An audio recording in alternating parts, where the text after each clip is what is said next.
We talk a little bit about the geology and the topography of this wonderful county. Let me say that the water moves through this county, the good old Bean Blossom Creek, and it moves into Lake Lemon and heads out down toward the Wabash and finally into the Ohio. And then Salt Creek, it goes into Lake Monroe and it ends up the same place. So if you had a little boat that was floated in one of these creeks, it'd end up all the way down in New Orleans. How about that?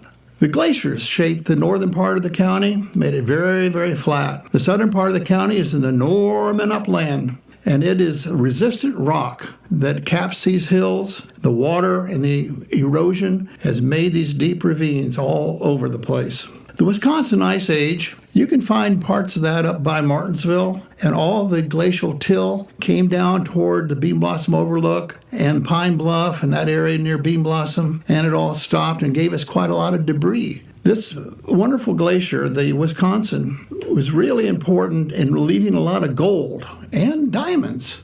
We find diamonds over near Gatesville, and actually diamonds in Plum Creek and Bear Creek. In fact, there's a little town that most of us have never heard of, and it's called Klondike, and it was on Bear Creek. It was a gold rush town at one time, and I hear even people tried to bury their horses, but they buried their horses in big gold deposits. Now you got to realize that you don't necessarily want to dig there.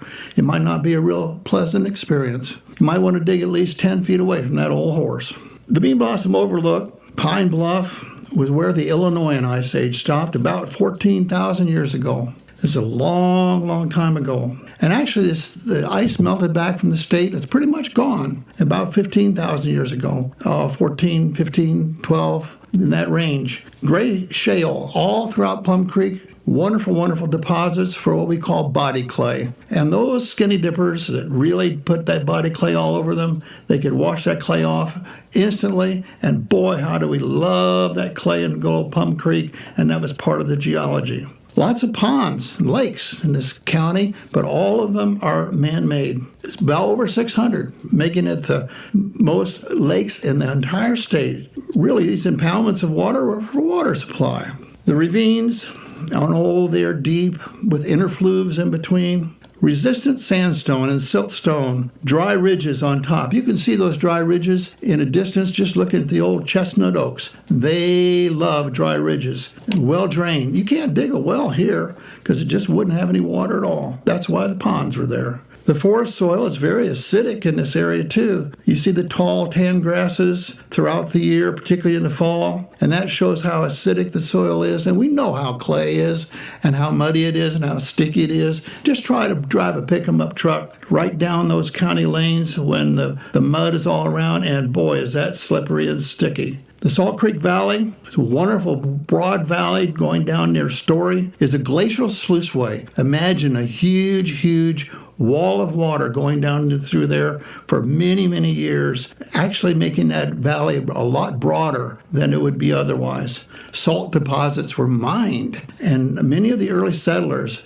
used salt for some of their commodities. Geodes are famous in this county as well. We are in the geode belt, which runs northwest to southeast throughout the county. Those geodes that look like a big piece of cauliflower have a hole in the center often.